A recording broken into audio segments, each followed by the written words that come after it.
শুরুটা হয়েছিল শখের বশে। গাছে ঝুলে থাকা লাল, সবুজ, হলুদ পাকা ড্রাগনগুলো দেখতে যেমন সুন্দর, খেতেও তেমনই সুস্বাদু। ছোট্ট একটি ছাদ বাগানে 2 প্রজাতির ড্রাগন দিয়ে শুরু পথ চলা। বর্তমানে এই বাগানে রয়েছে 60 প্রজাতির ড্রাগন। এছাড়া রয়েছে পাহাড়ি ফল প্যাশন ফ্রুটও। কয়েক বছরের ব্যবধানে যত্নে গড়ে তোলা বাগানেই বাজিমাত শরীয়তপুরের তরুণ হিমেল মোল্লার। ড্রাগন বাগান থেকেই প্রতি মাসে আয় করছেন 30,000 টাকা। বাৎসরিক আয় ছাড়িয়েছে অন্তত 2 লাখ টাকা। ফল বিক্রি করার পাশাপাশি আমার কাটিং সেল হয়। ফল বিক্রি করে প্রতি সিজনে মাসে মোটামুটি আমার 20-25 টাকা ইনকাম থাকে। কাটিং বিক্রি করে সারা বছর যদি হিসাব করি তাহলে 1-1.5 লাখ টাকার উপরে কাটিং আমার সেল হয়।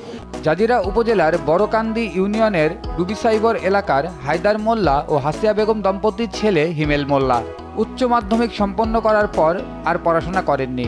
তবে গাছপালার প্রতি আগ্রহ থেকেই সিদ্ধান্ত নেন বাগান করার। তবে বাড়িতে তেমন জায়গা না থাকায় ছাত্রীকেই বেছে নেন বাগান করার জন্য। প্রথমে তার বাবা রাজি না হলেও পরবর্তীতে ছেলের আগ্রহে নিজেই কিনে দেন গাছের চারা। জাজিরা ক্যান্টনমেন্টের এক সেনা কর্মকর্তার দেয়া গাছ দিয়েই গড়ে তোলেন প্যাশন ফ্রুটের বাগান। অর্গানিক পদ্ধতিতে চাষের জন্য বাজারে ব্যাপক চাহিদা হিমেলের ড্রাগন ফল ও প্যাশন ফ্রুটসের। নিজেই বাগানের পরিচর্যা করেন হিমেল। ছাদ বাগান পরিচর্যা করতে মা বোনের পাশাপাশি সহযোগিতা করেন পরিবারের ছোট সদস্যরাও। এছাড়া তার বাগান দেখে অনেকেই ছাদ বাগান করতে আগ্রহী হয়ে উঠেছেন।